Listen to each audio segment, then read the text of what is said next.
Apocalipse. Nossa, em 2 minutos aí? Apocalipse Boom. O Sérgio, você já falou sobre como que seria o fim da humanidade, segundo a ciência? Cara, o fim da humanidade a gente não sabe, né? O da Terra, provavelmente daqui 5 bilhões de anos. E do universo a gente não tem ideia. O universo, ele tem 4... O pessoal não fala de fim do universo, fala de destino do universo. Uhum. É o Big Freeze, que é o grande congelamento, que é a morte térmica do universo. O universo está em expansão e à medida que ele está expandindo... Lembra que eu falei que ele começou denso e quente? Ele está esfriando, vai chegar uma hora que ele vai esfriar, congelar e acabou. Vai morrer. Big Freeze. Tem um que é o Big Rip, que é o grande arrebentamento. O universo vai expandindo, as coisas vão começar a se arrebentar, galáxia, planeta, até que o último átomo se arrebenta e acabou. Big Rip.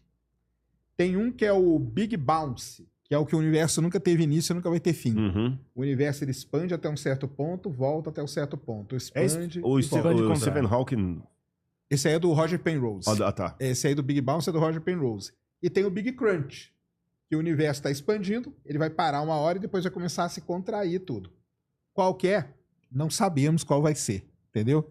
Mas o pessoal trabalha com essas 4 hipóteses. Não, aí mas do assim, destino. ó, e aquela questão que a gente falou, por exemplo, pode ser guerra, pode ser desastre não. natural. Mas Tá, isso aí, então, mas aí pela ciência é difícil. Aí pela prever, ciência não dá, mas aí pela... Você tem uma estimativa de que o desastre natural, ou o recurso natural, o esgotamento Porque dos desastres recursos... naturais, cara, se a gente volta Isso na é história previsível. do planeta, a gente já teve 5 grandes extinções em massa. E todas elas foram por coisa natural. Ou foi grandes vulcanismos, ou grandes impactos. Impacto hoje de algo grande é mais complicado. Vulcanismo, a gente tem 2 grandes vulcões aí, super vulcões, Yellowstone e Campo Flegrei lá na Itália. Se eles entram em erupção, o negócio fica complicado. Mas a gente tem um problema que aí é mais moderno, né? Que não entrava antes, que a gente chama da autodestruição. O ser humano intervindo e... O ser humano se acabando com ele mesmo, entendeu? Então a gente tá aí.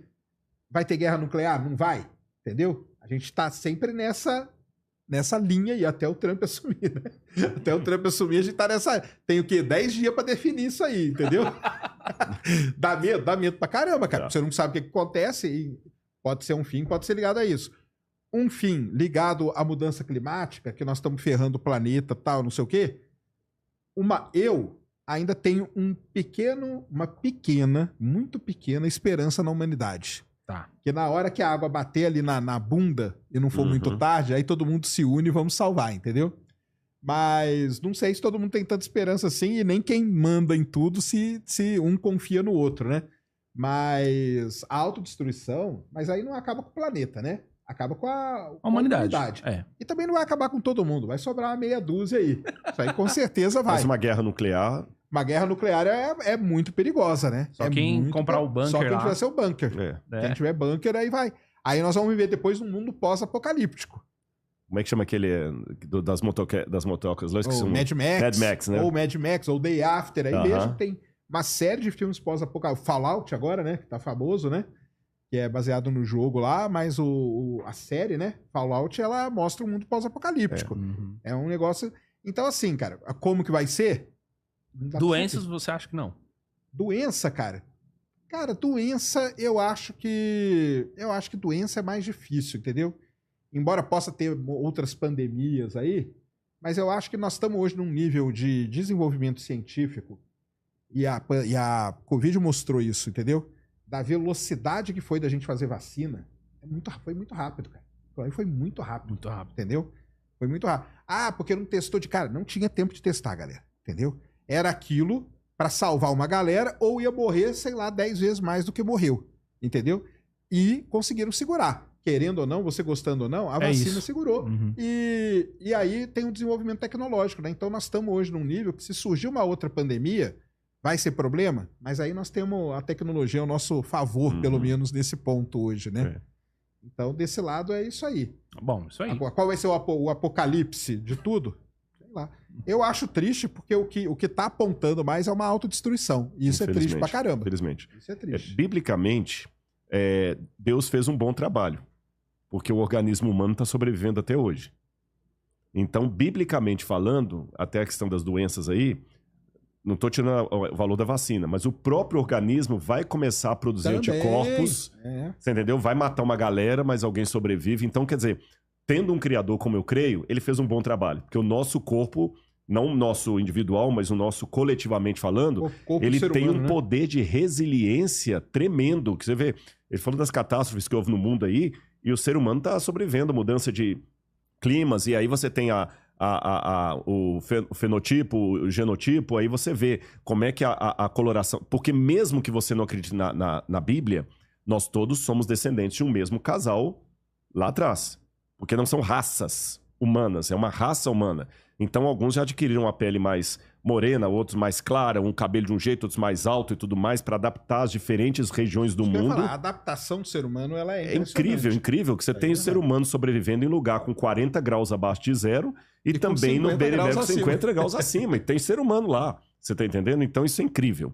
Então nesse ponto a gente pode ser otimista. O organismo tá para sobreviver.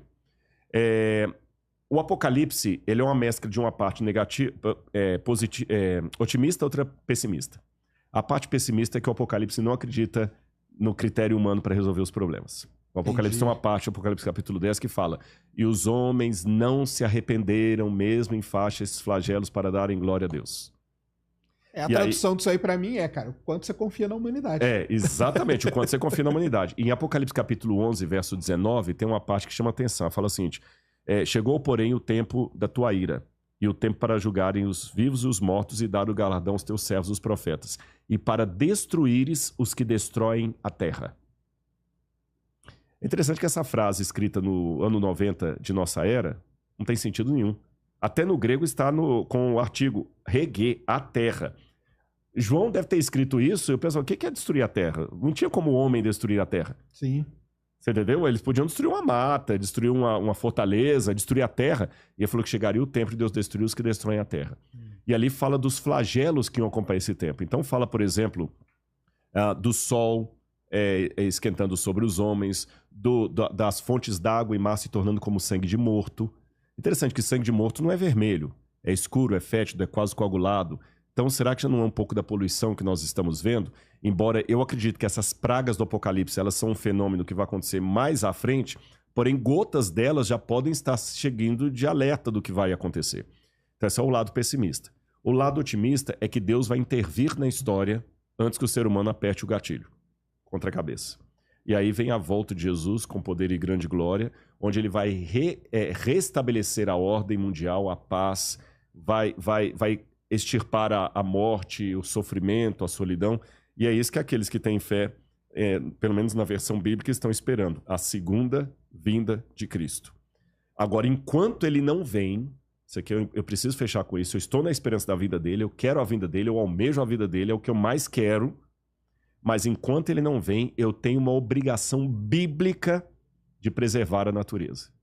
Tem uma palavra que hoje ela é feia, mas biblicamente ela tem um significado bonito, que é mordomo.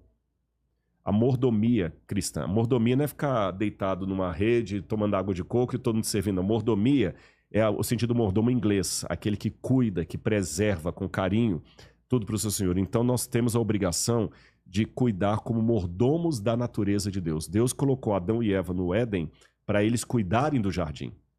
Então a obrigação da humanidade é preservar o jardim. E na Bíblia, por isso que eu falo, Deus virá para destruir os que destroem a terra.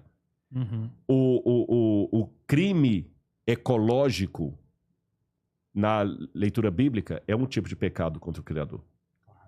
Eu não preciso fazer nada contra o Sérgio. São meninas que você tem? Meninas, né? Meninos. Não preciso fazer nada contra o Sérgio.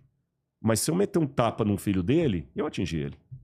Você tá entendendo? Eu não preciso fazer nada contra o Sérgio, mas se eu pegar o carro dele e riscar de fora a fora, eu cometi um crime contra ele, eu danifiquei o patrimônio dele. Então, se Deus é o Criador, o que eu faço contra a criação de Deus é uma afronta a ele mesmo. Seja essa criação uma árvore, um animal ou um ser humano, a quem às vezes eu destruo só com as palavras.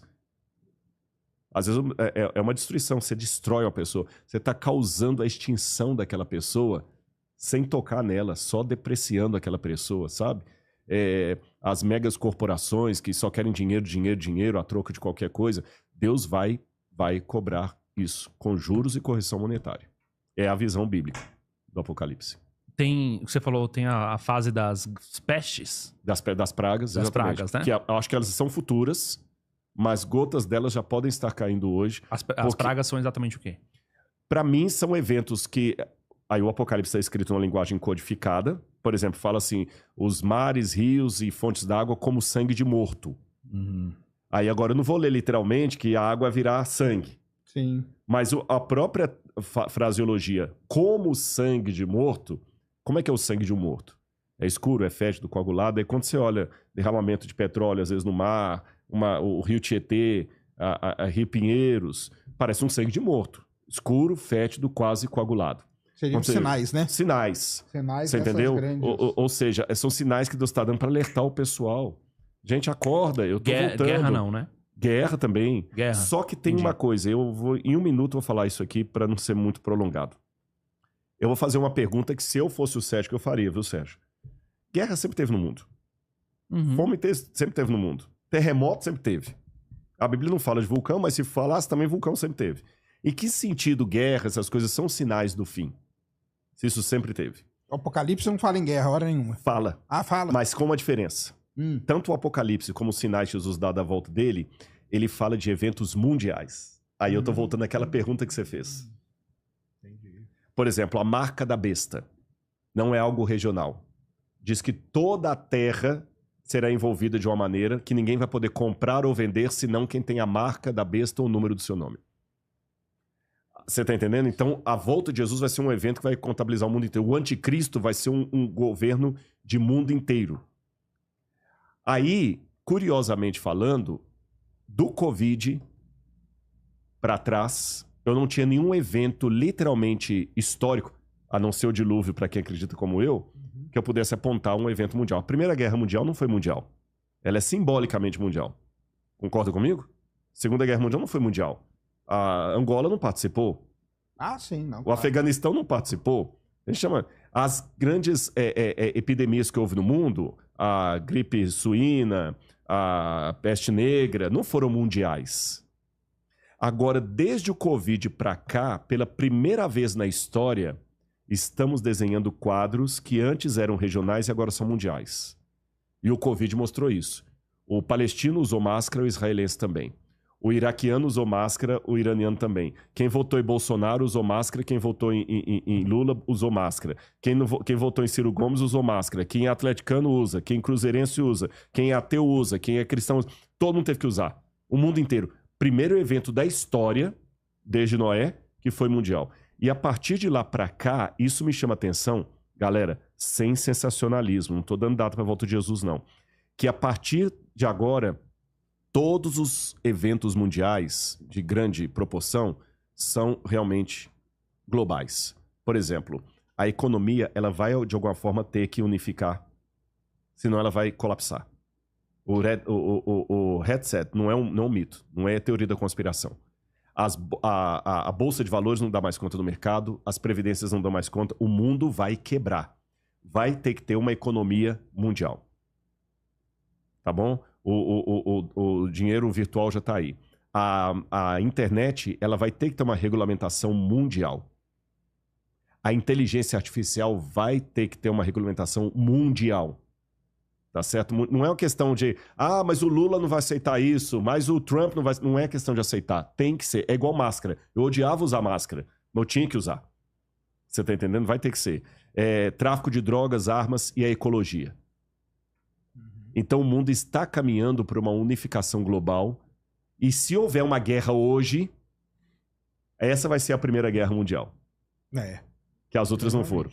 E aí eu já vejo um desenho do Apocalipse mais presente do que eu poderia ver na época de Hitler, de Napoleão, de Mao Tse Tung ou de qualquer outro do passado.